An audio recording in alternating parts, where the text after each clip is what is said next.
자, 오늘은 이제 4대 교리에 대한 말씀인데요. 교리라는 것은 사실 각 종교가 규정하는 특별한 신앙 체계, 규칙을 이제 교리라고 이야기하는데요. 하나님의 역사를 보면 이제 성경에도 나와 있듯이 구약이란 역사가 있고, 그다음에 신약, 그다음에 성약 이렇게 되어 있습니다. 근데 구약은 옛 약속, 신약은 새로운 약속, 성약은 약속을 이룬다 이런 뜻인데요. 하나님께서 이제 역사를 펴실 때 보면 모든 게 점진적이라고 그랬잖아요. 갑자기 펑튀기 역사는 절대 없고 하나님이 창조한 법칙 자체가 점진적이다 이렇게 되어 있는 거예요. 그래서 하나님 우리 인간을 창조한 목적이 있을 거 아니에요. 왜 사람을 만들었는지. 사실 이 지구를 만들려고 우주를 만든 거예요. 그리고 사람을 만들려고 지구를 만든 거죠. 그러니까 이 온 우주의 핵심은 사람이라는 거죠. 그러니까 이 사람을 만들기 위해서 온 우주를 137억 년부터 창조하시고 지구를 45억 년 전에 창조하시고 그러고 나서 우리 인간을 창조하셨는데, 이렇게 공들여서 인간을 왜 만드셨는가라는 것이 인간 창조 목적이죠. 근데 그 인간 창조 목적대로 살아야 내가 뜻을 이루고 그 온전한 삶의 그 기쁨을 누릴 수 있는데, 문제는 사람들이 인간 창조 목적을 모른다는 거예요. 내가 왜 살아가야 되는지, 무엇 때문에 인생이 태어났는지, 이것을 아무도 아는 사람이 없다는 거예요.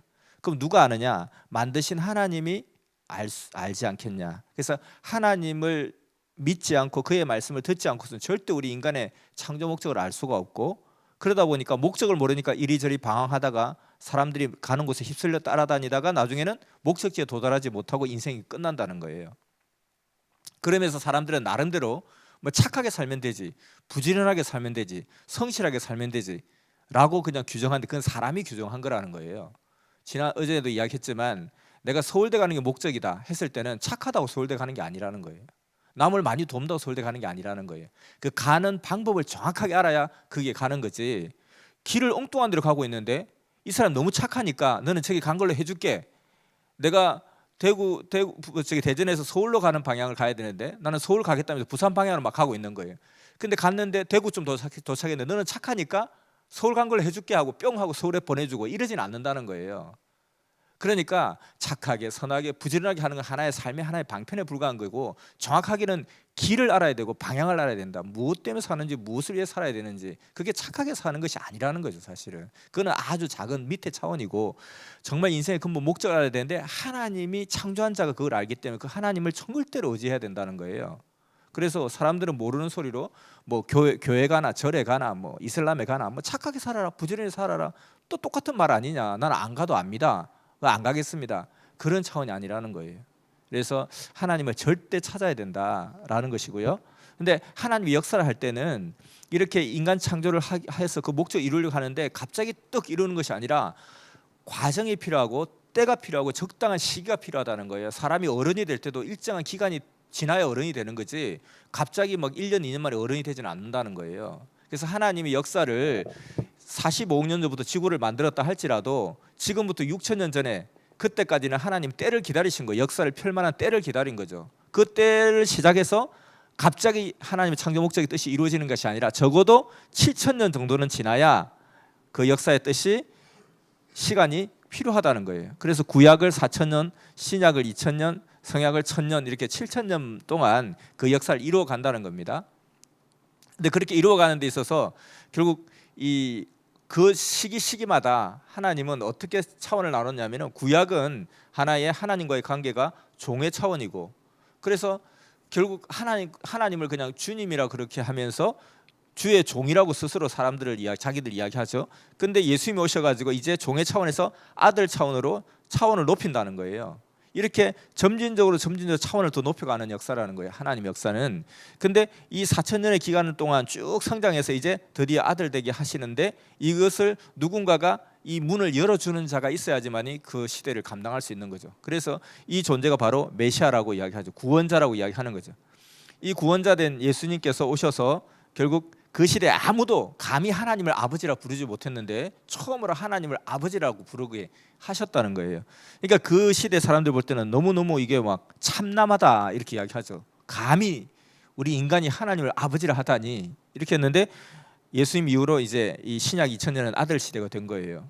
그 다음에 이제 그 이후로는 이 신약 2000이 지나면 또 메시아가 또 오셔가지고 이제 새로운 시대, 하나님의 약속을 이루는 시대가 되는데, 그 약속을 이루는 시대는 뭐냐? 이제 신부 시대가 된다는 거예요. 그래서 하나님 우리 인간을 창조한 그 목적 자체가 뭐냐면 잘 키워가지고 내 신부로 삼겠다. 그리고 내 신부로 삼았으면 영원히 우리 사랑하면서 살자. 이것이 우리 인간을 창조하신 하나님의 근본 목적이라는 거예요. 근데 내가 아무리 사랑하는 사람이 있다 할지라도 얘가 지금 아직까지 악인데 사랑하자, 결혼하자 할 수는 없기 때문에 크도록 계속 양육하면서 기다렸다가 크면 이제 신부 삼는 거예요. 그래서 우리 인생의 그 수준은, 차원은 하나님의 신부가 되는 그런 차원이라는 거예요. 하나님의 종, 하나님의 아들 차원이 아니라 나아가서는 하나님과 여보 남편 할 수 있는 그런 사이, 죽고 못 사는 그런 사이, 그리고 그 차원에서 영원히 사는 그런 삶이 우리 인간의 가치라는 거예요. 근데 그것도 모르고 그냥 노세 젊어서 노세, 그냥 뭐 한 번 죽으면 끝인데 뭐 그냥 화끈하게 놉시다 이렇게 살아가고, 또 내가 뭐 착한 일을 하면 나중에 사람으로 태어나고 못된 일 하면 소가 되고, 절대 그렇지 않다는 거예요. 한 번 죽는 것은 하나님의 정한 이치라고, 인간을 창조하신 하나님께서 법칙으로 육신은 한 번 죽으면 땡이야. 그리고 다시 살 이유가 없다는 거예요. 왜 다시 살 이유가 없냐면은 우리에게 살면은 모태가 있고 엄마 뱃속에 10달이 있고, 그 다음에 이것을 통해서 인생 100년이 육신의 삶이 있잖아요. 그러고 나서는 영원한 삶이 있다는 거예요. 이 영원한 삶인데 왜 돌아오느냐는 거예요. 여기 돌아가는 사람이 누가 있어요? 엄마 뱃속에 다시 들어가고 싶은 사람이 없다는 거예요. 들어가고 싶지도 않고 들어갈 이유도 없고 들어갈 수도 없다는 거예요. 그와 마찬가지 한 번 죽으면 끝이라는 거예요. 영원한 세계가 있다는 거예요. 근데 이 영원한 세계가 이 인생 100년 동안 좌우되기 때문에 이 100년을 잘 살아야 이 세계가 좌우된다는 거예요. 그래서 우리 육신의 삶이 너무너무 중요하지만, 그렇다고 육신이 죽고 끝나면 아무 소용이 없다는 거예요. 그러면 윤회나 환생은 어떻게 된 거냐? 윤회나 환생은 그럼 뭐 그거 다 거짓말이냐? 그건 뭐냐면 그 영이 찾아온 거죠. 영이 찾아온 거죠. 왜냐하면 우리 사람이 죽으면 영은 존재하고 있잖아요. 이 영이 저 하늘나라 간 영이 있는가 하면 이 땅에서 머무는 영이 있다는 거예요. 그 영이 나한테 찾아와서 자꾸 나한테 이야기를 한다는 거예요. 그러다 보니까 자기가, 저도 환생했다는 사람 만났거든요. 자기가 이야기하는데 자기 독립군이었대요. 그리고 그전에는 조선시대에 살았는데 스님이었대요. 환생했다. 그리고 그 앞에는 무슨 뭐 왕자였대요. 근데 그게 뭐냐면 그 사람의 말이 틀린 말이 아니라, 그리고 그 사람이 진짜 뭐 죽었다 살았다 이게 아니라, 결국 뭐냐면 그들의 영이 자꾸 자기한테 찾아와서 자꾸 이야기를 하는 거예요. 그러면 스파크가 팍팍팍 뛰는 거예요. 그러면서 자기가 그렇게 착각하는 거지 이렇게 올 수가 없다는 거예요. 만약에 내가 진짜 오늘 내가 삼겹살을 맛있게 먹었는데 그 삼겹살이 우리 3대조 할아버지가 못된 지 내가 돼지가 됐는데, 돼지를 태어났는데 내가 돼지를 먹고 우리 할아버지 먹은 거예요. 그러면 그럴 수 있잖아요. 우리가 먹을 때마다 소를 먹었는데 이건 우리 할아버지일 수도 있고, 돼지를 먹을 때마다 이게 우리 조상일 수도 있고, 그럴 수 있잖아요. 그죠? 웃기잖아요.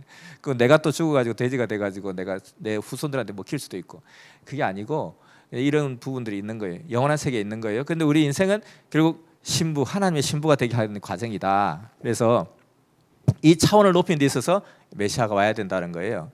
그래서 이 오래된 약속이라는 것은 새로운 약속이 생기니까 오래된 약속이 생긴 거예요. 그러니까 약속이 새로우니까 앞에 약속 뭐고 지금 약속 뭐예요? 아, 그건 옛 약속이야. 이건 새 약속이야. 이렇게 된 거죠. 이 약속이 뭐냐면은 메시아에 대한 약속, 구원자에 대한 약속이겠죠. 근데 구약의 이 약속이 언제부터 굉장히 강조되었냐면은 구약 예수님 오시기 한 400년 전에, 이 400년 전에 유대교라는 종교가 생겨나게 돼요. 유대교의 종교에서 4대 교리라는 것이 핵심, 여러 교리 중에 4대 핵심 교리가 생겨나게 되거든요. 근데 이 지금 메시아가 다시 오신다는 2000년대, 메시아가 다시 오신다는 그 2000년대가 6000년 전이니까 4000년, 예수님 오실 때 BC 0년이잖아요. 그러니까 결국 이게 지금 서기로 치면 한 2000년쯤 되는 처음에 메시아가 다시 오신다 그랬는데, 여기로부터 400년 전에 뭐가 생기냐면 기독교가 생겨나요.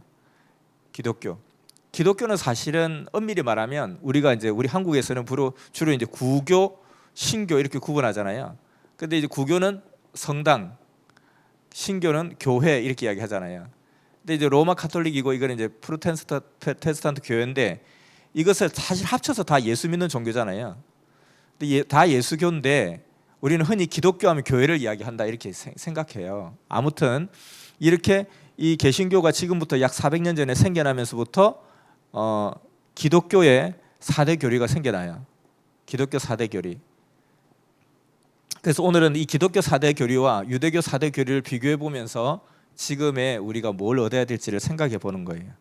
자, 유대교의 4대 교리가 어떻게 생겨나게 됐냐면은 사실 유대교의 종교는 뭐냐면 자기가 신봉하는 신이 있잖아요. 믿는 신이 있잖아요. 그냥 신앙이 믿을 신자니까 믿음으로 우르르 경배하는 게 신앙이니까 누구를 믿느냐 했을 때 여호와 하나님을 믿어요. 하나님을 믿는데 그 하나님의 이름이 여호와였다는 거예요.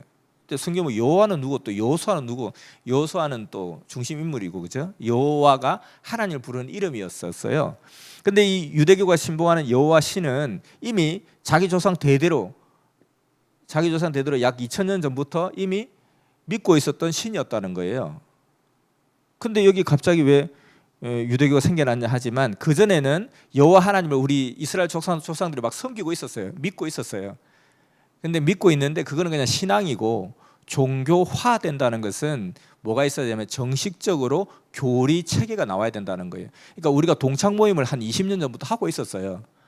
이미 이 동창 모임 하고 있었는데 우리가 이럴 게 아니라 정식 모임을 만들자. 그래서 무슨 회라고 이제 정식 모임을 이름도 정하고 정관을 정하고 규칙을 정하는 거예요. 그러면서 정식 모임이 되는 거죠. 근데 그 전에도 이 모임이 없었던 거 아니잖아요. 근데 정식 모임이 되는 것. 그 모임이 되려면 그 어떤 이름, 명칭, 대표, 정관 이렇게 등록하고 이런 과정이 있듯이 사실 유대교가 종교화된다는 것은 교리가 정확하게 있어요. 우리 종교는 이것이 특징입니다라고 해야 그것이 교리화되는 거거든요. 그래서 생겨난 게 유대교예요. 그러니까 그 이전에도 계속 있었던 그 터전 위에서 체계화시켰다는 거예요. 정식으로 등록을 했다 이 말이에요. 마찬가지로 기독교도 보세요. 개신교가 지금부터 400년 전에 루터 켈빈에 의해서 종교개혁에서 생겨난 게 지금 교회잖아요. 근데 그 교회가 예수님을 섬겨요. 그럼 예수님을 섬기는 것은 이미 2000년 전에 구교 때부터 해왔던 거예요. 그러니까 예수님의 제자 베드로가 로마 제1대 교황이라고 그러잖아요. 그러니까 이미 1600년 동안 예수님을 믿어왔어요. 믿어왔는데 너무 부패하고 타락하고 이제 맛이 갔으니까 안 되겠다. 개혁을 해야 되겠다. 해서 개혁해서 생겨난 게 오늘날 프로테스탄트 교회, 개신교 교회라는 거예요. 그러니까 이것도 마찬가지죠. 똑같이 그전에 있어 왔는데 유대교화된 것처럼 그전에 있어 왔던 예수님에 대한 믿음을 우리는 기독교라고 하겠다. 개신교라고 하겠다라고 정한 거예요. 똑같이 400년 전에 정해진 거예요. 그래서 이제 이렇게 종교화가 되게 된 것은 사실 이스라엘 사람들이 너무너무 자기들 선민 사상이 있었고 우리가 최고다. 그리고 우리가 아닌 하나님을 믿지 않는 저 이방인들은 다 지옥의 땔감이다. 저 이방인들 다 지옥에 쳐넣어야 되는데 지옥에 막 뜨거운 불로 막 고통을 줘야 되는데 그 불을 어디서 할까? 이 사람들 몸뚱아리 갖고 와서 땔감으로 쓴다는 거예요. 그럴 정도로 굉장히 자기들 선민의식이 컸거든요. 근데 그렇게 선민의식이 컸는데도 불구하고 그 이방인의 대제국들한테 계속 당하는 거예요. 끌려가고 잡혀가고 죽어가고 요놈한테 해방하니까 요놈이 와서 또 우리를 잡아 족치고 요놈한테 벗어나니까 요놈이 또 와서 잡아 족치고 그렇게 계속 핍박을 받다 보니까 이제 자기들이 강력한 소망이 생기게 된 거예요. 그러니까 힘드니까 더 강력한 소망이 생겼겠죠.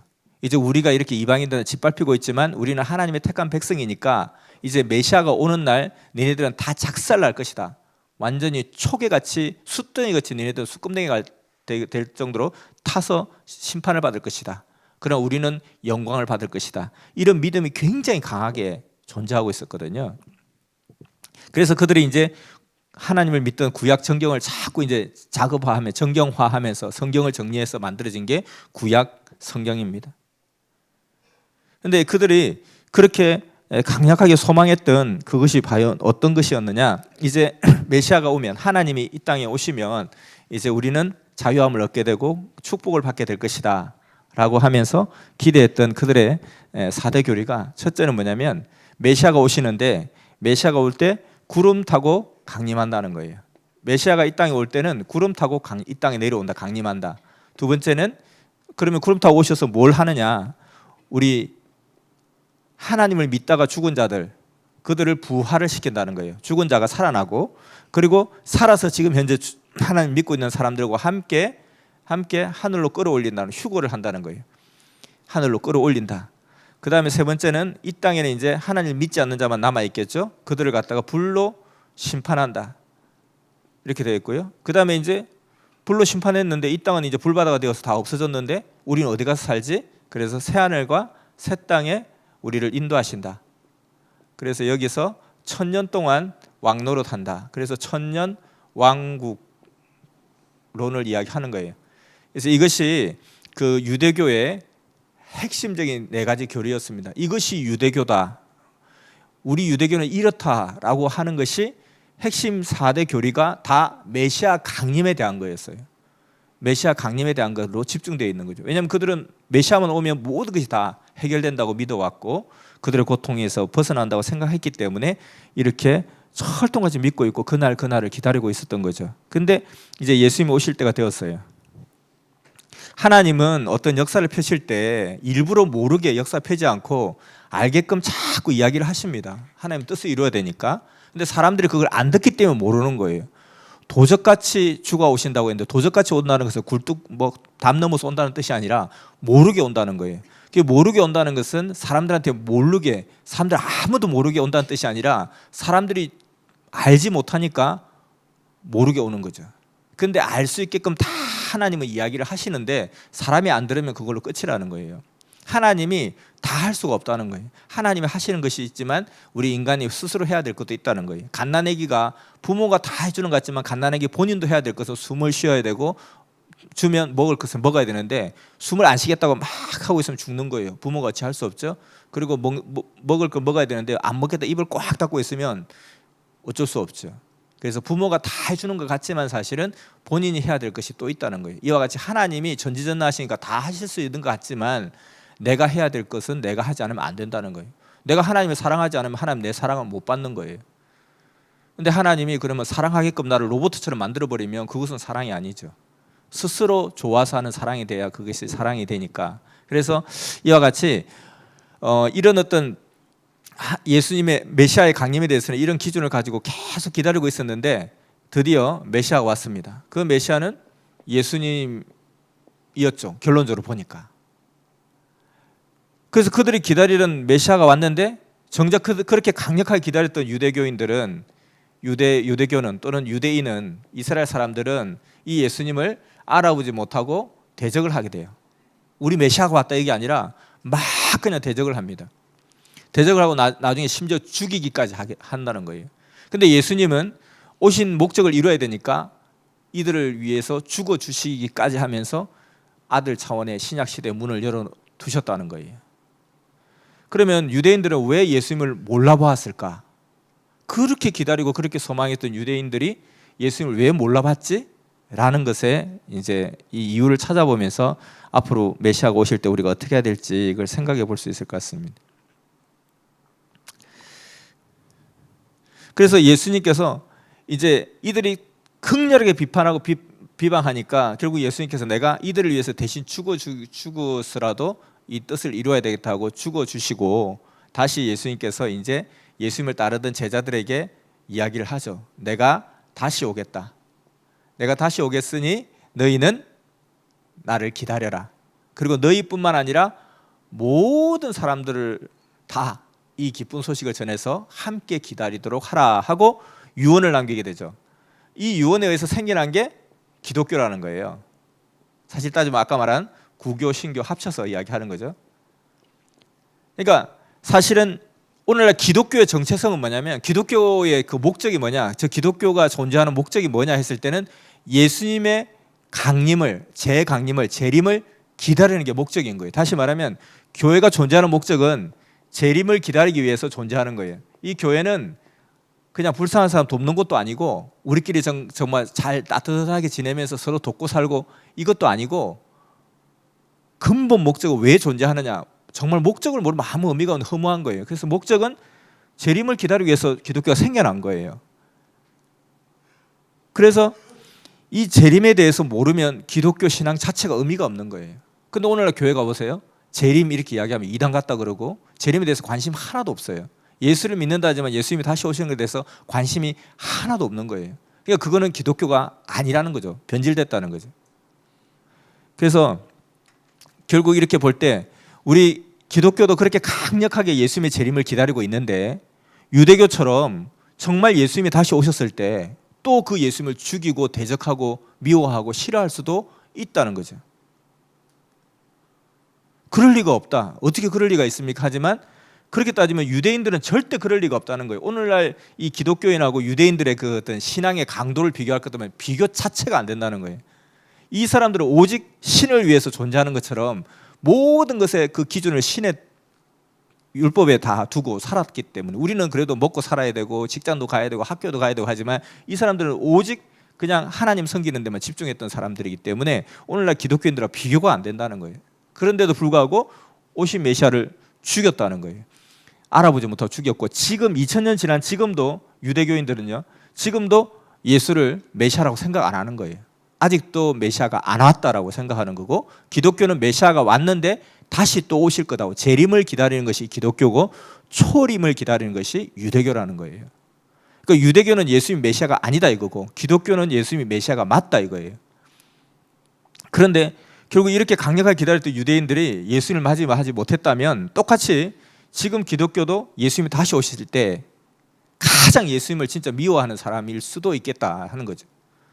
그래서 이런 일이 절대 일어나서는 안 되기 때문에 이때 어떤 사연이 있었는지를 한번 살펴보자는 거예요. 왜냐하면 보면 지금 기독교의 4대 교리가 뭐냐면 딱 요거와 똑같아요. 기독교 4대 교리도 요거와 똑같아요. 왜냐하면 구약에 나와 있는 메시아에 대한 예언과 신약에 나와 있는 메시아 예언이 똑같아요.